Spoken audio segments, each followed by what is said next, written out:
So this will be the last talk in this conference. We have been naming this Bee Smalltalk new dialect, Smalltalk dialect that we are working on. So I wanted to give a little bit of a tour, have a conversation about what is Bee Smalltalk, why Bee Smalltalk, what the purpose of the aim of the project. The idea is that I'll maybe use this a little bit. When we Smalltalk programmers address or start thinking on any new project, we start modeling things from reality, fantasy, virtual things, objects or features of nature, mathematics, whatever. So after doing this for several times, we get this feeling that no matter what, we can model anything. Okay? And we, as a community, model all sorts of things. But there is one thing that we never model, which is the virtual machine. I mean, this is like, we have this program, the virtual machine, and we have the virtual image here, and we extend this with in many other directions. All the models we do in our applications are extensions of the virtual image. So we always go in that direction, but we never model this. And this is contained in a separate executable file that is written in a different language than that has different properties. Is more static because all of this separation from the image makes it harder to modify. So the uniform metaform we have here has a stop here. So this becomes an impediment. Okay? So if you want to learn something about virtual machines, you cannot use a small, because there is no model for that. And with this idea that, for instance, Juan has for quiz of Smalltalk as a system for expressing knowledge or for capturing knowledge. When you capture knowledge, you create knowledge because you reflect it. So if we do all sorts of things of other domains and we don't have a Smalltalk model for this, that we actually use a model, a live model that we can use and change and study and share with others, etc., we will forever have this problem, this weakness. So I had this weakness. I knew nothing about virtual machines. And that didn't look like a problem to me. Until one day I started to attend conferences, and there was all these smart guys talking about virtual machines, and all sorts of things that were hidden to me. So I decided I wanted to learn. But I didn't want to learn in the way that virtual machines are built. I already have a way to learn, a methodology that becomes a way of thinking, and I want more of the same, okay? Because I know that in that way I can learn. But if you go to the source, to the original, if you go to the Smalltalk 80 on its language and its implementation, the book from the 80s, the description of the virtual machine is in Smalltalk, right? So the model was already there. So the idea was to start modeling the virtual machine, just for documentation purpose, like in the book. Okay? So we at least could read that documentation in Smalltalk, write some tests, have something live, we never thought that that model could be a replacement for the real virtual machine. Okay? So we started with that. So there are many things. You have to nativize methods. This is the first step, have the native compiler. So you have to model the assembler, the bytecodes, all of that. And then the garbage collector, method lookup, etc., etc.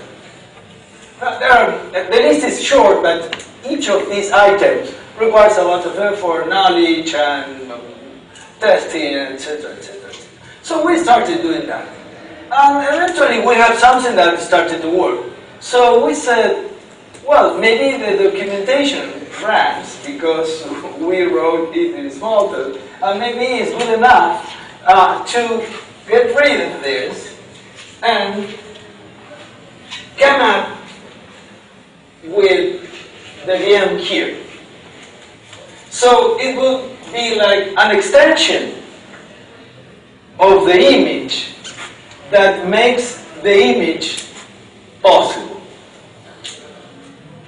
That was the idea. And it took us many years, and we are still working on that, but now we know that this is possible. You saw Poncho's presentation a couple of, 1 hour ago. And the performance is good enough and can improve. And the benefit we get from all of this is now we cover everything from end to end. There is no only the positive real numbers. It's also the negative real numbers. I mean, we can go in both directions to the infinity. Okay? And beyond. And beyond. And maybe we can go in another axis, etc. Many dimensions. So that was the idea. Now, we don't belong to a university. We are not rich. We are not. So we have to work for paying our bills, for instance, and for food, and shelter, all those things. So what we did was to allocate a lot of our spare time and some piece of our real work time to do this development. And that took years, many years. But all the time we were working with the same, and the progress was very promising. And one immediate benefit was that we started to understand the talks about virtual machines. So we were to conferences, and suddenly what the virtual machine guru said started to make sense to us. And then we started presenting talks as VM experts. So that was very exciting. And so at the end, what happens is that you expand your range or scope of interest beyond what you initially believe. So this is very refreshing. This is something that makes you feel alive. We have a life system, but we have to be live also as people. Okay? So the Bee Smalltalk system eventually became the platform for the product of the company we work for. Okay? Not exactly the one that we will open source and distribute, etc., because we want to share with all the community what we have done. Not exactly the same, but very close. So there are lots of things that belong to Bee Smalltalk that are not only the VM. There are many other things. Okay? So I wanted to present you with some few examples of things. And I expect you to ask me, for instance, okay, talk a little bit about something, okay? So let's start with FFI. So FFI is the feature that allows Smalltalk, or any other language, but in our case, to call external methods functions that live in another executable file, not inside the image. This is very important to be able to communicate with other systems. Okay, so this is one of the problems that you have to face when you are writing a VM, how to call external functions. So we resolve that, but at the same time, because we feel this closeness with, we are involved with FFI, because we are implemented it at the low level, we wanted to improve the way we present it in the virtual image. So, for instance, here is an example of an FFI where we try to simplify the syntax as much as possible. So, for instance, in this case, this is the signature of the method, this is the selector, this is the argument, and this is the return type, and it's just the name of the external function. So we are not making any declaration on the type of the argument for it. Okay? This is something that can be done in most of the cases. So usually external functions have many long declarations with many arguments. This is just one, but there are many. So you have to work with, you have to know something about that. So this becomes more populated. So having this more simplified is something we pay attention to. The other thing, no, this is, the other thing I will show in the computer is that for calling external functions, you sometimes need to model external structures, right? So we wrote a lot of C-type inference or deduction from the declaration of the external structure. Let me show you an example.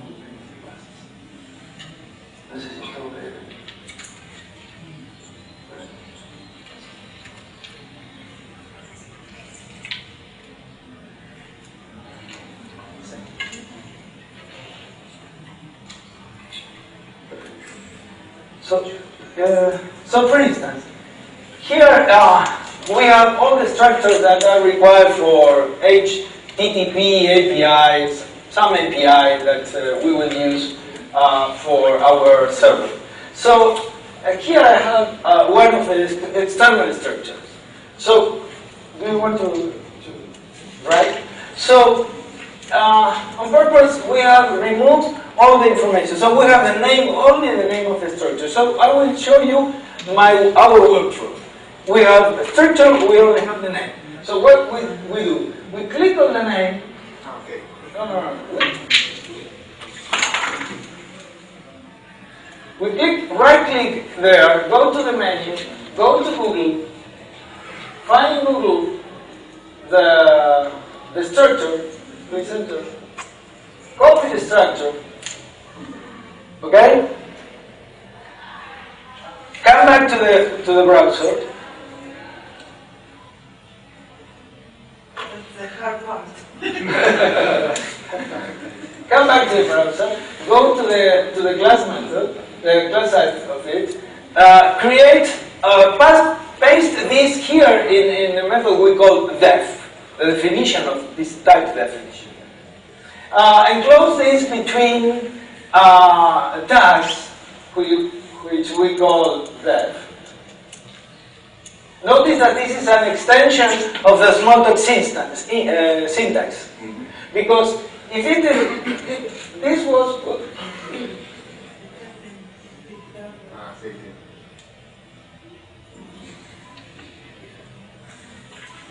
Well, some magic happened, just happened, and it came back decorated, right? Note that this is an extension of the Smalltalk syntax, because if this was a pragma, then pragmas don't accept the return symbol here, okay? So, but here, this is something strange for the Smalltalk syntax.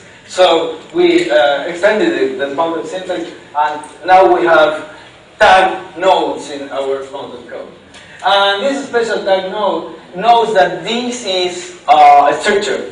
So it automatically formats and paints a structure and computes all the offsets of the fields.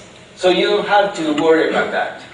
Okay? And then if you send, now this is just a method that if you evaluate this, you say the name of the class, yes. Not def, but type def. And you inspect this.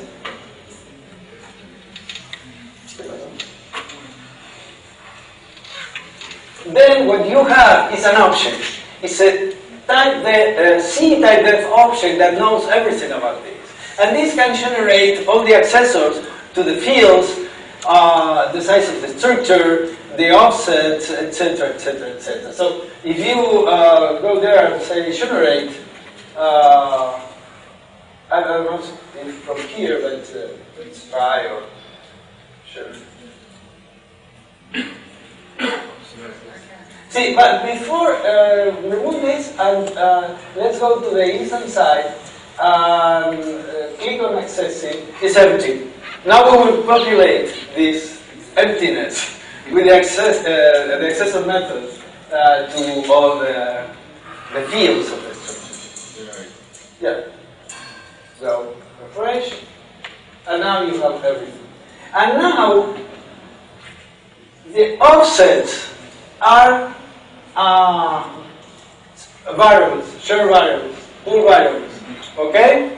That if you click here and print the value of this thing, is in offset number 4. But we put a meaningful name, variable name, instead of the value. Okay? And this makes it very easy to go from 64-bit to 32 or vice versa. Okay. So this is something I wanted to show. There's a lot of knowledge already captured about calling external, making that as simple as possible for calling external functions, other languages. So let's go back to the presentation. Any question about this? Okay? It's clear. Oh, well, let's go back to, let's find a method, any method in the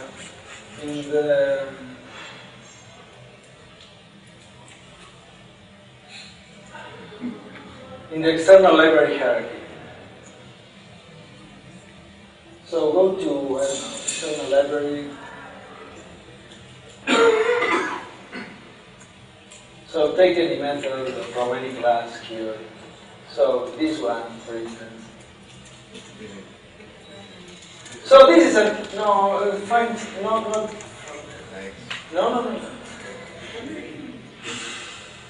Here.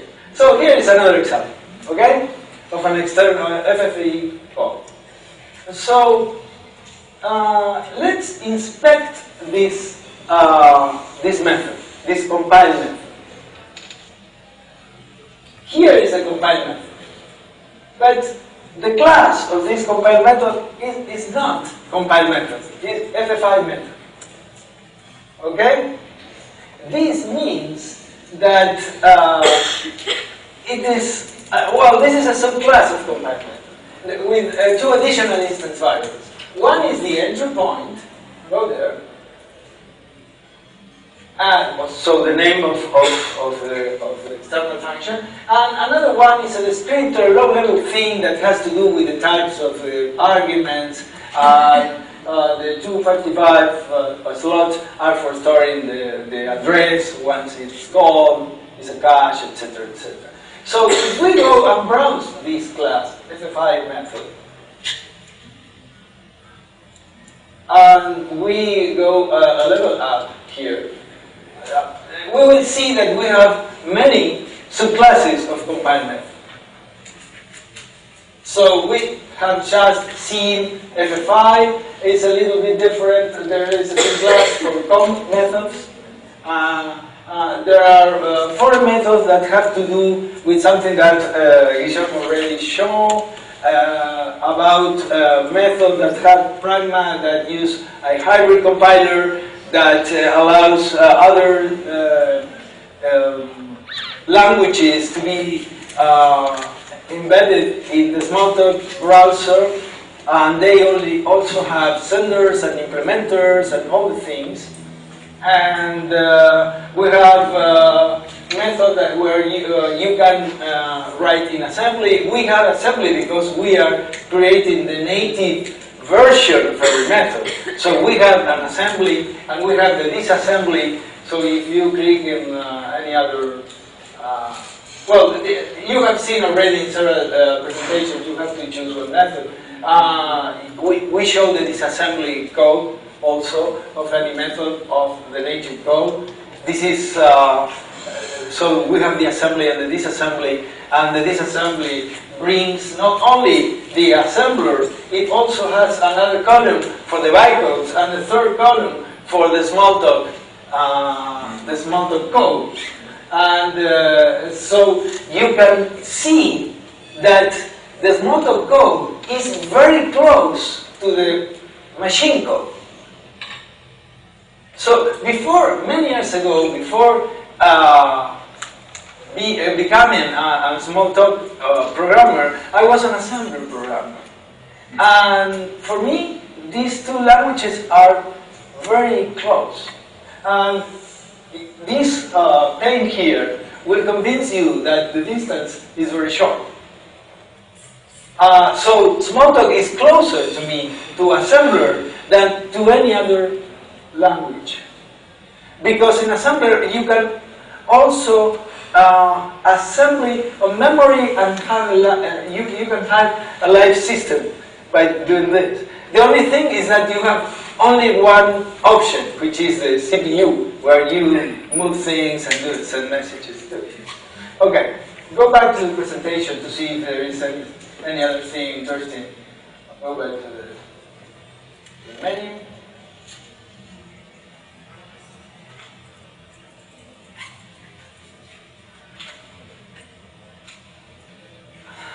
Another layer, let's go to the changing system.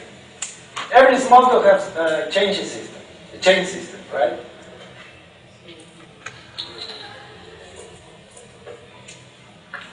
This means that when you are working in the system, the system records all the methods you create, you remove, the class definitions, all that. So there is a number of, is this going on? I want to show you this. So by capturing all of this, you almost never can lose your work if the system crashes. Okay? Well, this is not very useful in the case of quiz, because quiz never crashes. That is there anyway.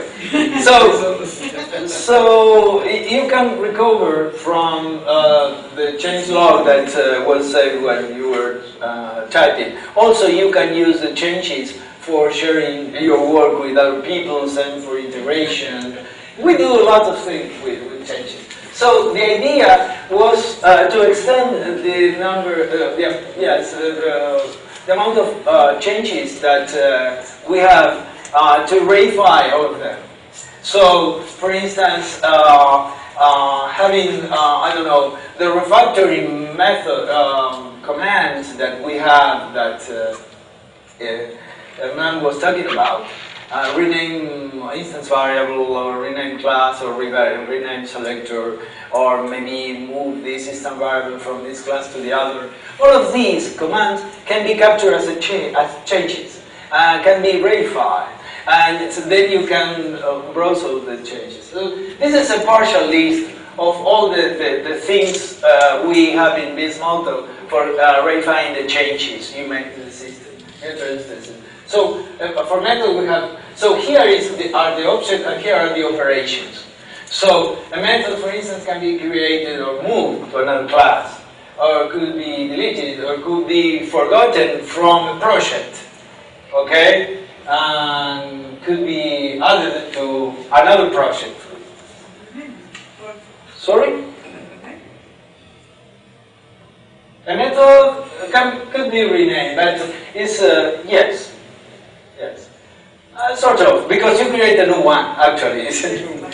Yes, I forgot. A story is missing here. But for instance, instance variables, you don't create instance variables, you declare them, but you can move to another, to superclass, to subclass. You can rename an instance variable. You can delete the instance variable or add an instance variable, etc., etc., etc. So, by having this complete verification of all the changes you can do, then the tools for sharing code, for integration, for analysis, for looking for conflict, for understanding how to merge together the contributions of all the development team was greatly facilitated. But this was also inspirational for other things. I don't have a slide for that, but I will mention. Even though the large, the list is larger than this, it's, I don't know, 20 or something kind of operations, okay, like this and some few more. So, but imagine you have a system that is not a Smalltalk system, a system that you created with Smalltalk for people to do any kind of thing. So for instance, our system is Petrovia for a simulation of huge projects that ran for decades. So it has an amazing amount of commands because there are many screens and the user can go to any screen and do inside the screen many of these operations and many more. Create more objects, rename, move things. And the names are not that simple. It's not like the selectors, the messages that the system sends behind those actions have names that come from the domain. So there are 1,000, not 20. Okay? So the same methodology doesn't scale, because here we have one class for each kind of change. But for a system that has, I don't know, 3,000 operations in the GUI, exposes those in the GUI, it's impossible, it's not practical to have 3,000 classes, okay? So, but we managed to do that with only one class and a different approach. And I don't have time to talk about this today. But you see, by working at the system level and working at the production level, you start looking at the same problems from two very different perspectives. So this is a message to those that don't like to work for actual users, for actual companies that make software that makes money if they're lucky enough, etc., etc. I'm telling this because we're in university. So many people want to do research, and that's fine, it's totally okay. I would love to do that, but not only that. Because when you merge the experiences, the viewpoints from real users, from the street, let's call it, and you have a system that allows you to also reason and learn and express yourself at the system level, you have the combination of the two worlds, and you become more aware of all the possibilities and how to find the common factors between problems that seem so distant or different. So it's not that there are problems that are interesting and some problems that are boring. It's the way we look at them. So look at Jan's passion for nasty bags. It is big. We saw that it wasn't nasty at all. Once we know that he has the right knowledge, the right tools, etc., etc., and that combines high level with low level. So this variety, this rich amount or scope of fields and domains and I don't know, techniques or whatever, everything can be reduced to the same methodology of modeling the Smalltalk, modeling the classes, having the objects, sending them messages, etc., and reflecting on what we are doing. This is great. This is great. Now, what makes this possible? Well, because we have a dynamic typing language, because we have very few primitive notions, object and message send, because only two, the syntax is very simple, all the things that Richard told us, we have to keep repeating to the people, etc., etc. But for us, the message should go deeper. So one thing is to tell others why they should pay attention to Smalltalk, because you cannot tell everything at once. But for us that are all the day, every day, reflecting on the system, having this reasoning about the properties of things and how we capture knowledge and combine them and come up with simpler solutions that are more general and simpler at once is something we have to reflect on a lot. And we are doing that. I'm not saying we are not, but let's make that a conscious decision. So we have tools for browsing changes, filtering them. I don't know, I won't show that now. So let's go to these. I don't know, there are many things. So, for instance, you go from, I don't know, the petrocard thing of modeling simulations from the oil industry to bytecode optimization in the same screen.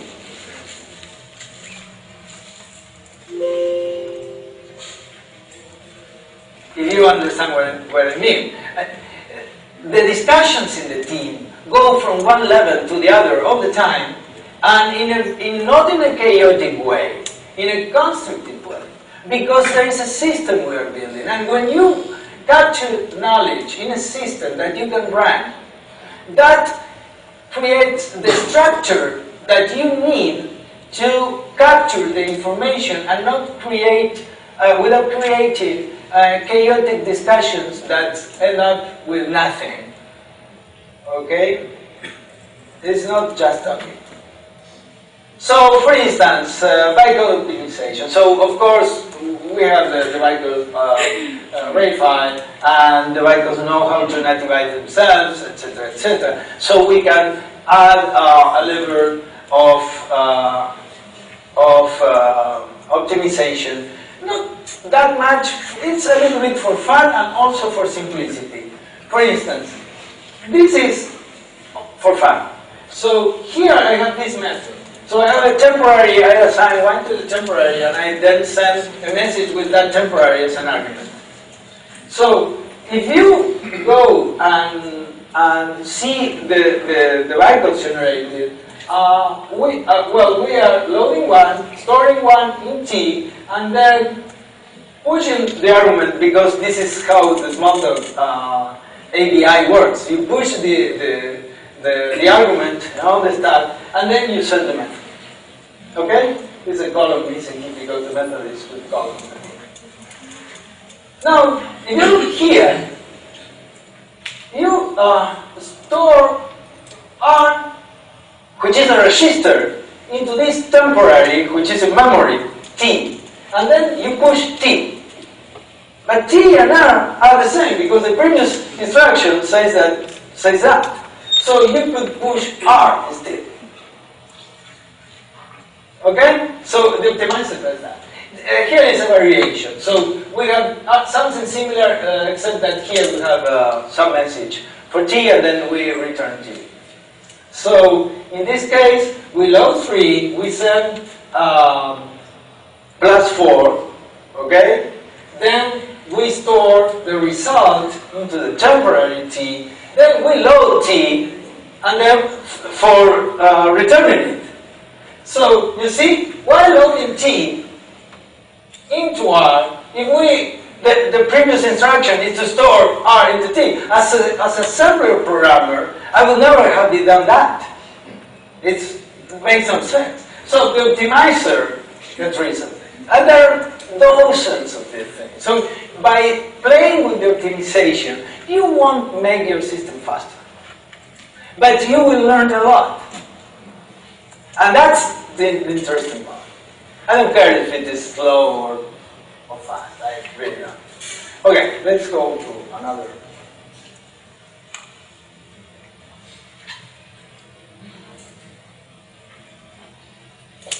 Well, the hybrid compiler, I already talked about that. There are many kinds of compile methods. The hybrid compiler allows you to insert a pragma that we support, like ASM for assembler, or GAs for JavaScript, or HTML for HTML, etc. And then you can write code that belongs to another syntax. The compiler will be not the Smalltalk compiler, but some other compiler that knows registered to handle those cases. So you can, if you come up with a new compiler, then you can register that compiler, assign it to a tag, and then you will be able to write that code.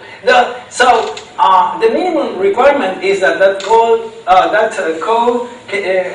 can produce a parse tree, can be parsed, so it can be formatted and painted, etc. Then you can do many more things if you want. That's optional. It's not necessary, but only that gives you a lot of benefits, like inserting code that you, by formatting, you parse, so you check for correctness that this text will compile actually, etc., etc. So lots of things here. Another thing, instance protocol. So here we have seen if we have a separate VM, we lose flexibility. Right? We lose flexibility. Where is there any other part of the system where we would like to have more flexibility? Well, there is one, I think, which is in the behavior of objects. The behavior of objects is dictated by the class and superclass. What if we facilitate modifying the behavior of individual objects, of one instance? So the instance still belongs or understands the behavior of the class, is like inherited that behavior, but then we want to change. For what? For instance, if you take any Smalltalk, in most cases, I think in all cases, if you imagine you go to the class array, imagine you are debugging a program that I don't know. One element in the array is wrong. For instance, element number 3 is wrong. So you say, okay, I have help. So I go to the array class, and I go to the output method, the only way to put something, and I say, if the index is 3, call halt. That will crash the Smalltalk system. Why? Because arrays are used everywhere in the system. You cannot halt an array. If you're lucky, and Jan was working on that, it will crash nicely. Okay, but it will crash. So, but if I have the array, I only want to put a halt on output for this particular instance. So I need to express that in a very easy way so I can use it. So the idea is to have this halt on a symbol. So to any object, I can send a message halt on a symbol, and we'll forget about the implementation of that method with the symbol selector from the class, and we'll copy it, but this time inserting a halt that will only act on this particular instance. You see, another thing is important. Ignore this symbol while executing this block. Then get back to normal behavior. Why? Because sometimes you are, I don't know, running a test. And the test will do a lot of things, derivatives of the ones that you're interested in, but will only take time. So you want to ignore those. Maybe have side effects. Or side effects or whatever. So instead of creating mock objects, you create mock behavior. Okay?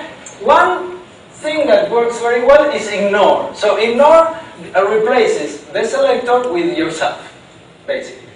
The message is not there. But there are others, like richer extensions of this, like tell to an object, answer to this message with this result. Okay? In some cases, this is something you want. You want to hardcode the result. It's the same as return the thing. Okay?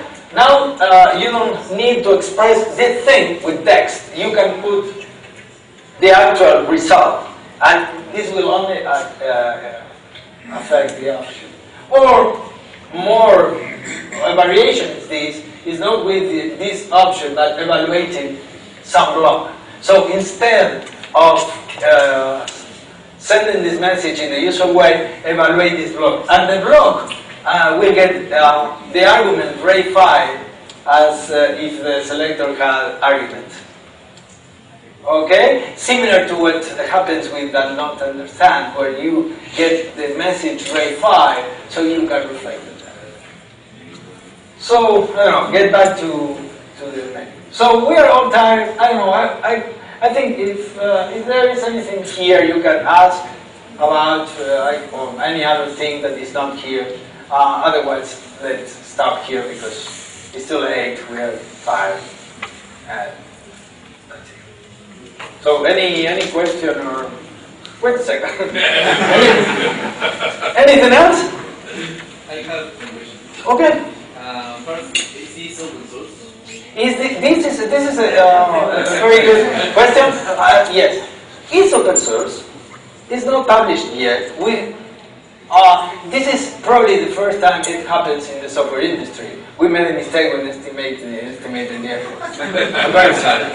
I'm very sorry for that. It never happened in the last 50 years. But eventually it had to happen. No, what we are doing is very soon, meaning a couple of days, we will publish a version that you can use from the command line. People that love the command line. Smalltalkers, no. Yes, okay. So that will be available. The second thing, we are very close to the second thing also. So the first is just checking packaging and it's ready. The second thing, which you already saw in Guillermo's talk, we will let you use Bee Smalltalk, a GUI, from your web browser with a local server. Okay? That will remove all the code that is required for the Windows system. Okay? But don't use that for any serious project. That is for becoming familiar with the system, look around, send, I don't know, send us some information when the server crashes, it will crash. I recommend, if the question is general enough, use Stack Overflow. There is a Bee Smalltalk tag there with only one question that we invented to create the tag. Okay? The third stage, which is not that far away, but we want to work on that, will be with the entire system, with all the Windows system, the GUI, etc., etc. After that, we will start distributing other frameworks. We have lots of frameworks, so we will start distributing them. But we don't want to give you a huge system that will intimidate. We want to start from, if you want to do real work, you need other frameworks, and you go use Faro. or quiz. Okay? This is for learning. This is for educational purposes. For those who teach, will become very useful, I think, because when you are teaching, you will be able to talk about the whole thing, full stack of software development and implementation from end to end. This is unique. Okay? So we will support that also. Okay, that's it. Let's close here.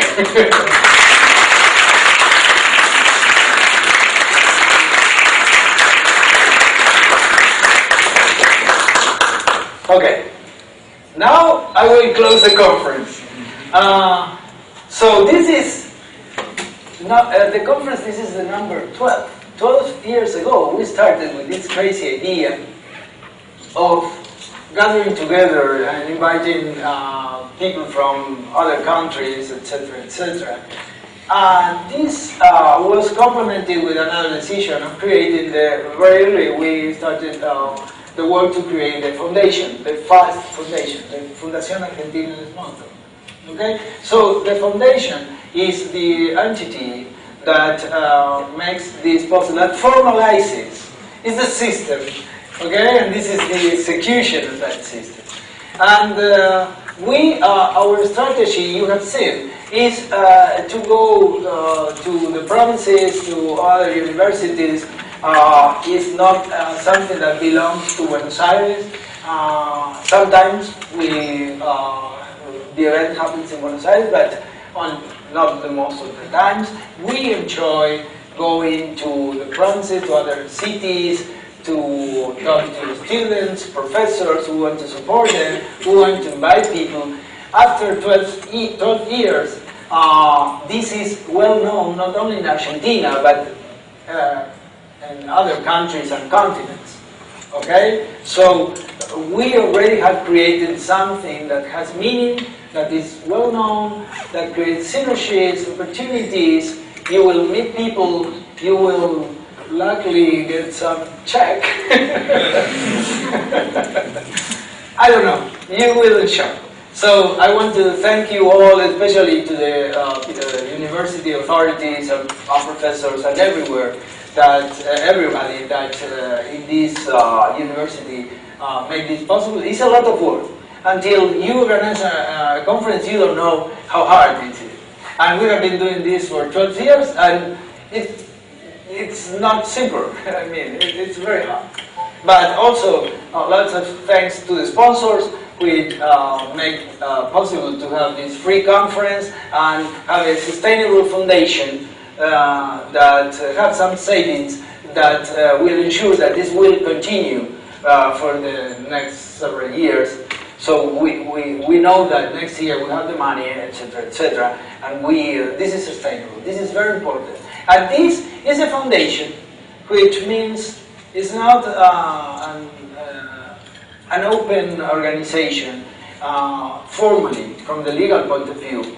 A foundation is like a company that cannot have a profit. Okay? That's a company. I'm the president, we have the CEO, etc., etc.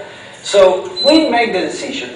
So it's not something we all gather together and decide. But we pay a lot of attention to what you have to say to us, or suggestions, or criticism, or whatever. So send us feedback, send us recommendations, say whatever you want, participate, and come next year, I don't know where, but in Argentina. Okay.